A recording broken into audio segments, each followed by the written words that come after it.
BNP কর্মী হত্যা মামলায় জামায়াত কর্মী গ্রেফতার।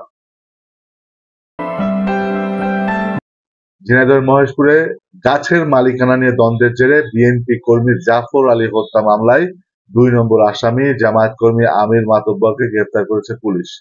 গেল রাতে চুয়াডাঙ্গার মুন্সিগঞ্জ বাজার এলাকা থেকে গ্রেফতার করা হয়। পুলিশ জানায়, বিএনপি কর্মী জাফর আলী হত্যা মামলার এক আসামি চুয়াডাঙ্গার মুন্সিগঞ্জ এলাকায় অবস্থান করছে এমন খবর পেয়ে অভিযান চালিয়ে তাকে গ্রেফতার করা হয়। দুপুরে তাকে আদালতে সোপর্দ করা হয়। বাকি আসামিদেরও দ্রুত সময়ের মধ্যে গ্রেফতার করা হবে বলে জানিয়েছে ঝিনাইদহ পুলিশ।